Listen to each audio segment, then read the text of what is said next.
Hello students, good morning to all of you. आज हम discuss करने जा रहे हैं बेटा प्रोकैरियोटिक सेल। अब हम देखते हैं कि क्या मतलब होता है प्रोकैरियोटिक सेल का। लास्ट लेक्चर के अंदर हमने डिस्कस किया था what is the difference between prokaryotic cell and eukaryotic cell. आज हम देखते हैं कि क्या होती है प्रोकैरियोटिक सेल, इसकी स्ट्रक्चर के बारे में हम डिस्कस करेंगे और इसके कुछ फंक्शंस भी हम देखेंगे। तो प्रोकैरियोटिक सेल का मतलब है बेटा, प्रो का मतलब होता है प्रिमिटिव एंड कैरियोटिक का मतलब होता है न्यूक्लियस। ऐसी सेल जिसके अंदर प्रिमिटिव न्यूक्लियस प्रेजेंट होता हो।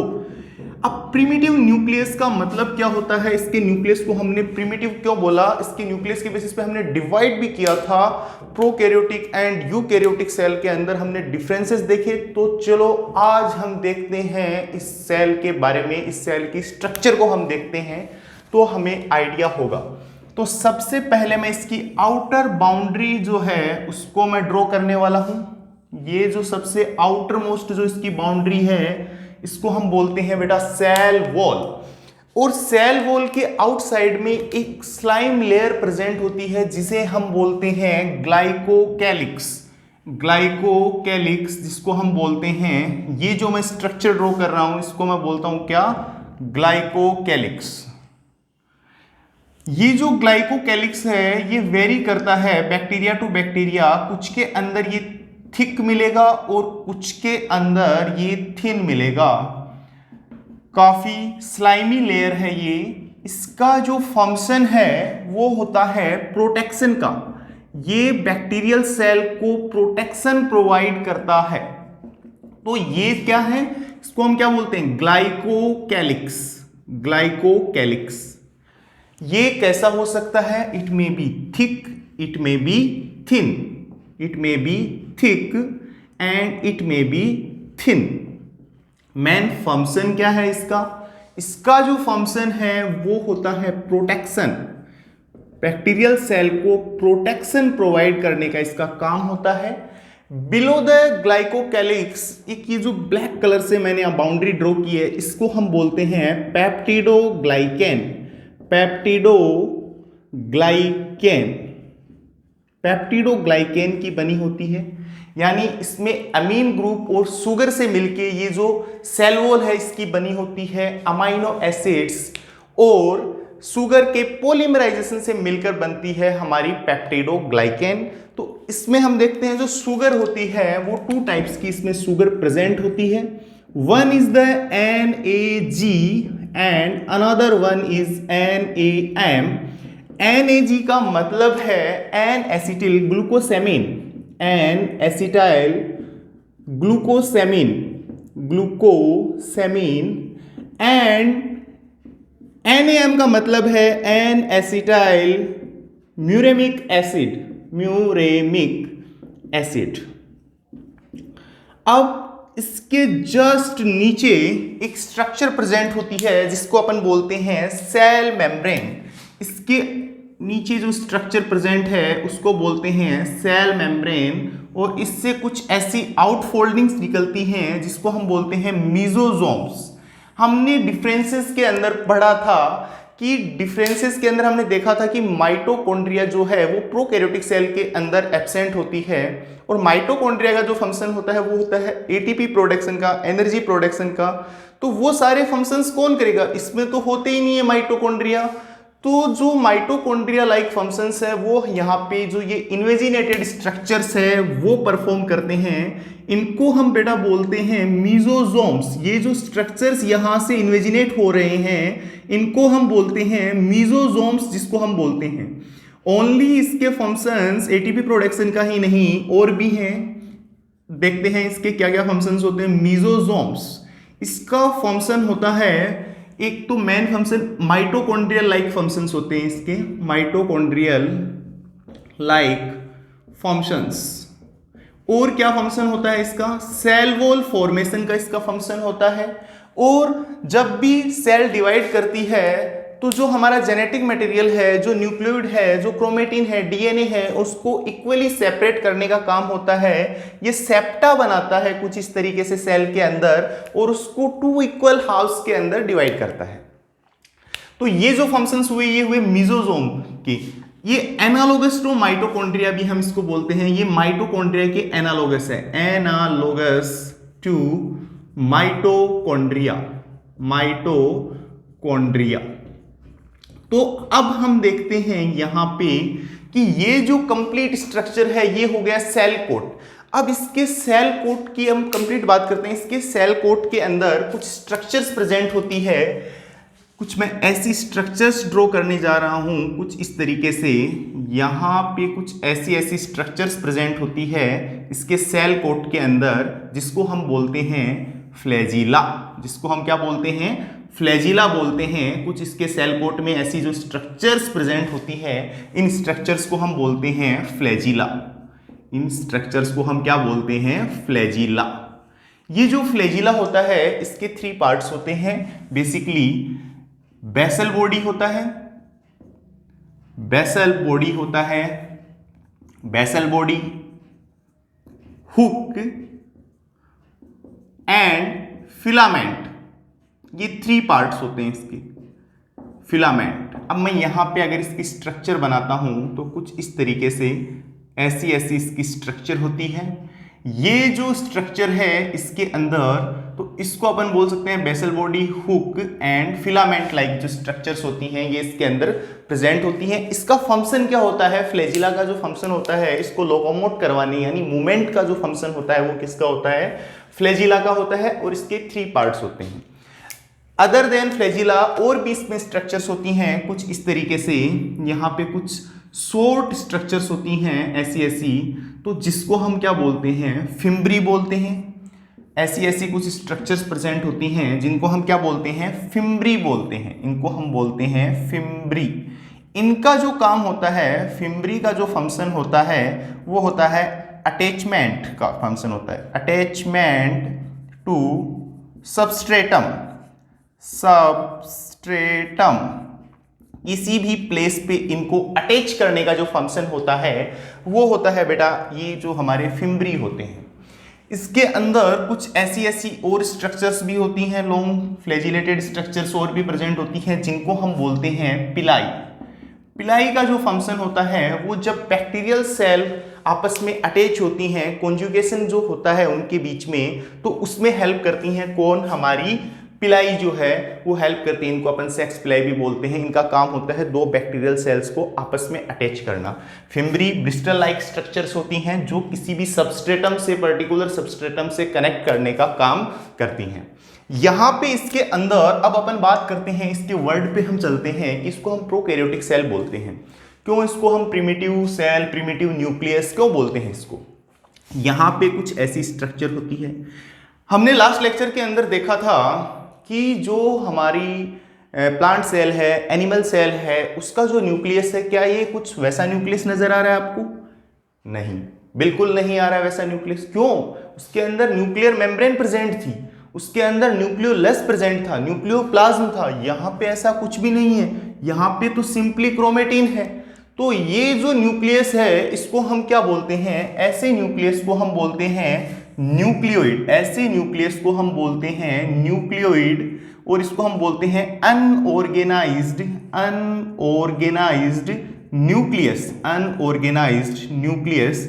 यानी इसके अंदर nuclear membrane, nuclear membrane and nucleolus जो है, न्यूक्लियर मेम्ब्रेन एब्सेंट होगी और न्यूक्लियोलस भी इसके अंदर क्या होगा, एब्सेंट होगा। न्यूक्लियोलस भी इसके अंदर एब्सेंट होता है। Nuclear membrane and nucleolus absent होता है तो इसको हम बोलते हैं न्यूक्लियोइड, यानी less developed nucleus, primitive nucleus. तो हमारा डाउट क्लियर होता है यहाँ पे। इसके अलावा इसका जो ये इनर पार्ट है, इसके अंदर बहुत सारे कुछ ऐसा jelly like, fluid like structures present होती है, फ्लूइड प्रेजेंट होता है। उस फ्लूइड को हम बोलते हैं सिंपली साइटोप्लाज्म। ये जो फ्लूइड प्रेजेंट है इसके अंदर, इसको हम बोलते हैं साइटोप्लाज्म। इस साइटोप्लाज्म के अंदर जितनी भी हमारी मेटाबॉलिक रिएक्शंस हैं बैक्टीरिया की, वो प्रोसीड करती हैं। कुछ और स्ट्रक्चर्स इसके अंदर प्रेजेंट होती हैं। एक ऐसी सर्कुलर मेम्ब्रेनलेस स्ट्रक्चर प्रेजेंट होती है जिसको बेटा हम बोलते हैं जिसको हम बोलते हैं राइबोसोम। क्योंकि हमने डिफरेंस देखे थे लास्ट लेक्चर में, हमने इसके अंदर कुछ डिफरेंसेस देखे थे कि bacteria have 70S type ribosome and eukaryotes have 80S type ribosome. तो यहां पे जो राइबोसोम होगा वो कैसा होगा, 70S। एस का मतलब होता है स्वेडबर्ग यूनिट, और ये दो सब यूनिट्स के अंदर स्प्लिट होता है। वन इज द 50S जिसको हम लार्ज सब यूनिट बोलते हैं, and another one is the 30S जिसको हम स्मॉल सब यूनिट बोलते हैं। तो ये जो राइबोसोम के बारे में हो गया, ये मेम्ब्रेनलेस है। क्योंकि सर आपने बोला है कि इसके अंदर मेम्ब्रेनलेस, हमने स्ट्रक्चर देखी थी प्रोकैरियोटिक और यूकैरियोटिक के अंदर जब हमने डिफरेंसेस देखे थे, तो उसमें हमने देखा था कि मेम्ब्रेनलेस ऑर्गेनल्स, मेम्ब्रेन बाउंडेड जो ऑर्गेनल्स हैं वो क्या होते हैं, एब्सेंट होते हैं प्रोकैरियोटिक सेल के अंदर।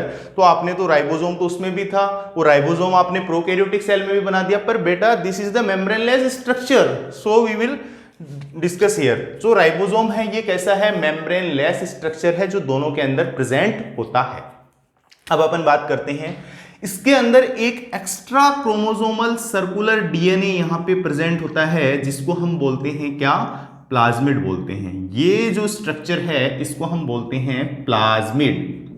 एक्स्ट्रा क्रोमोसोमल सर्कुलर डीएनए, इसके अंदर 3 टाइप्स ऑफ फैक्टर्स प्रेजेंट होते हैं, जिसको हम बोलते हैं F factor, R factor and C factor. C factor जिसको हम बोलते हैं colicinogenic factor, R factor resistance to antibiotics, resistance to antibiotics, antibiotics resistant होती हैं एंटीबायोटिक्स। एफ फैक्टर जिसको हम क्या बोलते हैं, fertility factor, fertility factor, fertility factor जिसको हम बोलते हैं। ये ओनली एंड ओनली इस पे क्या होता है, फर्टिलिटी फैक्टर होता है। ये हमेशा ग्राम पॉजिटिव के अंदर प्रेजेंट होगा, जिसके ऊपर प्लस और नेगेटिव जिसके अंदर एब्सेंट होता है उसको अपन F माइनस बोलते हैं। और ये दोनों को अटैचमेंट में, फंक्शनिंग में हेल्प करता है। ये एक्स्ट्रा फंक्शंस प्रोवाइड करता है। जो प्लाज्मिड होता है ये ऐसा नहीं है कि सभी बैक्टीरिया के अंदर प्रेजेंट हो, ऐसा जरूरी नहीं है। तो ये जो हमारी डिस्कस हुआ, इसके अंदर कुछ ऐसी स्ट्रक्चर्स होती हैं, लेमिलीज होती हैं, कुछ ऐसी स्ट्रक्चर्स होती हैं जिसको हम बोलते हैं क्रोमेटोफोर्स। ये जो टाइप की स्ट्रक्चर्स होती हैं इनको हम क्या बोलते हैं, क्रोमेटोफोर्स। और ये जो क्रोमेटोफोर्स होते हैं इनका काम होता है फोटोसिंथेसिस का। फोटोसिंथेटिक जो बैक्टीरियाज होते हैं उनके अंदर ये फोटोसिंथेसिस का फंक्शन परफॉर्म करते हैं। तो ये जो हमारी कंप्लीट आपको स्ट्रक्चर दिखाई दे रही है, ये कंप्लीट स्ट्रक्चर प्रोकैरियोटिक सेल की है। एक बार हम इसको दोबारा देखते हैं कि ये है क्या एक्चुअल में। ये कंप्लीट स्ट्रक्चर जो आपके सामने है ये प्रोकैरियोटिक सेल के, सबसे पहले अपन ने ड्रॉ किया इसकी आउटर बाउंड्री। सबसे पहले हमने देखा कि सेल वॉल होती है, एंड सेल वॉल की जो आउटर सरफेस है उस पे एक स्लाइमिंग जेली लाइक सब्सटेंसेस प्रेजेंट होते हैं, एक लेयर प्रेजेंट होती है जिसको हमने बोला ग्लाइकोकैलिक्स। ग्लाइकोकैलिक्स का फंक्शन होता है प्रोटेक्शन का। It may be thick, it may be thin, vary करता है bacteria to bacteria. Below the glycocalyx cell wall is present. जो सेल वॉल होती है वो किससे मिलके बनी होती है, हमने बोला कि पेप्टिडोग्लाइकेन, म्यूरेमिक एसिड या म्यूकोपेप्टाइड की बनी होती है। ये पेप्टाइडोग्लाइकेन क्या है, ये एक पॉलीमराइजेशन है किसका, अमाइनो एसिड एंड शुगर का पॉलीमराइजेशन है। शुगर इसमें दो तरह की होती है, एक होती है एन एसिटिल ग्लूकोसेमिन, एक होती है एन एसिटिल म्यूरेमिक एसिड। दो तरह की हमने यहाँ पे शुगर देखी। इसके बेसिस पे, इसकी थिकनिंग के बेसिस पे हम बैक्टीरिया को दो क्लासेस के अंदर डिवाइड करते हैं, दो ग्रुप्स के अंदर डिवाइड करते हैं, जो हम बायोलॉजिकल क्लासिफिकेशन या मोनेरा के अंदर हम डिटेल्ड स्टडी करते हैं। एक होता है हमारा ग्राम पॉजिटिव बैक्टीरिया और एक होता है हमारा gram negative bacteria. Gram positive bacteria के अंदर ये जो लेयर है ये काफ़ी थिक मिलती है, और ग्राम नेगेटिव के अंदर ये काफ़ी थिन लेयर होती है। पेप्टिडोग्लाइकेन की जो मल्टी लेयर्स होती हैं वो होती हैं ग्राम पॉजिटिव बैक्टीरिया के अंदर, और ग्राम नेगेटिव के अंदर थिन लेयर्स प्रेजेंट होंगी, यानी इतनी मल्टी लेयर्स यहाँ पे प्रेजेंट नहीं होंगे। उसके बाद में हमने देखा कि इसके जो इनर स्ट्रक्चर्स हैं वो है हमारी सेल मेम्ब्रेन। जो सेल मेम्ब्रेन है उससे कुछ इन्वेजिनेटेड स्ट्रक्चर्स अराइज हो रही हैं, जो जिसको हम बोलते हैं मिजोसोम्स, और ये एनालोगस है माइटोकॉन्ड्रिया के, क्योंकि ये माइटोकॉन्ड्रिया लाइक फंक्शंस परफॉर्म करती है। सेल वॉल फॉर्मेशन में इसका फंक्शन होता है, और जितनी भी रेस्पिरेटरी एंजाइम्स हैं वो इसके अंदर प्रेजेंट होते हैं। सेल में इक्वली डीएनए का डिस्ट्रीब्यूशन करने में इसका हेल्प होता है by the help of septal formation. Septa होते हैं कुछ ऐसी इन्वेजिनेटेड स्ट्रक्चर्स बना लेती है, सेप्टा बना लेती है, कुछ ऐसी लेयर्स बना लेती है सेप्टा जिसको अपन बोलते हैं, तो उससे ये इक्वली डिस्ट्रीब्यूट करती है। उसके अलावा यहाँ पे कुछ इन्वेजिनेटेड स्ट्रक्चर्स मेम्ब्रेन से क्रोमेटोफोर्स होते हैं, जो फोटोसिंथेटिक बैक्टीरिया होते हैं उनके अंदर ये क्रोमेटोफोर्स जो होते हैं प्रेजेंट होते हैं। उसके बाद में हमने देखा कि ये जो इसके अंदर इसकी बॉर्डर के ऊपर इसके एनवेलप में और क्या क्या प्रेजेंट होता है। इसके अंदर फ्लैजिलाज होते हैं। फ्लैजिला का काम होता है मोटिलिटी प्रोवाइड करना, मूवमेंट प्रोवाइड करना, बैक्टीरियल सेल को लोकोमोशन में हेल्प करना। जैसे कि इसके 3 पार्ट्स देखिए हमने, basal body, hook and filament से मिलकर ये बनी होती है। जस्ट इसके नीचे एक स्ट्रक्चर प्रेजेंट होती है जो फिम्ब्री जिसको हम बोलते हैं। फिम्ब्री होती है ब्रिस्टल लाइक स्ट्रक्चर्स होती हैं, फ्लैजिलेटेड होती हैं, थिन होती हैं, स्मॉल होती हैं, और उनका जो फंक्शन होता है वो किसी भी सेल, बैक्टीरियल सेल को सबस्ट्रेटम से, सरफेस से अटैचमेंट करने का जो फंक्शन होता है वो होता है फिम्ब्री का। और इसमें कुछ flagellar structure, filamentous structures present होती हैं जिनको हमने पिलाई बोला, जो कॉन्जुगेशन के अंदर हेल्प करती हैं। जैसे हम देखो, हमने डिफरेंस देखा था कि बैक्टीरिया के अंदर रिप्रोडक्शन एब्सेंट होता है, बैक्टीरिया में रिप्रोडक्शन नहीं होता, बट बैक्टीरिया के अंदर सेक्सुअल रिकॉम्बिनेशन होता है, मतलब जेनेटिक मटेरियल का वो एक्सचेंज कर सकता है। तो जेनेटिक मटेरियल का एक्सचेंज किसके थ्रू करेगा? आपस में 2 सेल्स अटैच होंगी, कॉन्जुगेशन ट्यूब बनेगी, और उसके थ्रू वो जो अपना जेनेटिक मटेरियल है उसको एक्सचेंज कर सकते हैं। उसको क्या कर सकते हैं? एक सेल से दूसरी सेल के अंदर वो एक्सचेंज कर सकते हैं उस कॉन्जुगेशन ट्यूब के लिए। तो दोनों को पास आना पड़ेगा, तो पास में आपस में बैक्टीरियल सेल्स को अटैचमेंट प्रोवाइड करना, आपस में अट्रैक्ट करने का जो फंक्शन होता है वो कौन करता है? पिलाई करती हैं, जिसको हम सेक्स पिलाइज भी बोलते हैं। तो हमने इसके अंदर सारी की सारी स्ट्रक्चर्स देखी। बैक्टीरियल सेल, सेल एनवेलप की बात हो गई, तीनों के तीनों लेयर्स की बात हो गई। इसके अंदर फिर हमने बात किया कि सबसे स्टार्टिंग में मैंने लिखा था कि प्रिमिटिव न्यूक्लियस प्रेजेंट होता है। सबसे पहली सेल थी प्रोकैरियोटिक सेल, सबसे पहले अर्थ पे सबसे पहली जो सेल थी वो कौन सी थी? प्रोकैरियोटिक सेल, जिसको हमने प्रिमिटिव सेल जिसको हमने बोला। तो इसके अंदर हमने देखा कि प्रिमिटिव क्यों है, प्रिमिटिव न्यूक्लियस इसके अंदर क्यों प्रेजेंट है। इसका नाम प्रोकैरियोटिक, कैरियोटिक का मतलब न्यूक्लियस, प्रो का मतलब प्रिमिटिव, कि प्रिमिटिव न्यूक्लियस इसके अंदर प्रेजेंट है। प्रिमिटिव न्यूक्लियस इसके अंदर प्रेजेंट होने की वजह से क्या रीजन है कि ये प्रिमिटिव है न्यूक्लियस? क्योंकि इसके अंदर हमने प्रोकैरियोट और यूकैरियोट्स के अंदर डिफरेंसेस देखे थे। तो यूकैरियोट्स के अंदर वेल डेवलप्ड न्यूक्लियस होता है। ये है क्या आखिर? प्रिमिटिव क्यों बोलते हैं और उसको अपन वेल डेवलप्ड क्यों बोलते हैं? क्योंकि हमने जो स्ट्रक्चर देखी थी लास्ट लेक्चर के अंदर, उसके अंदर हमने देखा था कि जो बाउंड्री होती है, जो न्यूक्लियस के चारों तरफ बाउंड्री होती है, जिसको अपन न्यूक्लियर मेम्ब्रेन बोलते हैं, वो यहाँ पर आपको नहीं मिलेगी। और उसके अंदर जो राइबोसोम फैक्ट्री, जहाँ राइबोसोम्स का सिंथेसिस होता है, वो भी यहाँ पे नहीं मिलेगा, जिसको हम न्यूक्लियोलस बोलते हैं, वो भी यहाँ पे एब्सेंट होता है। तो इसलिए हम इस सेल को प्रोकैरियोटिक सेल बोलते हैं। Extra chromosomal circular DNA present होता है बैक्टीरियल सेल या प्रोकैरियोटिक सेल के अंदर।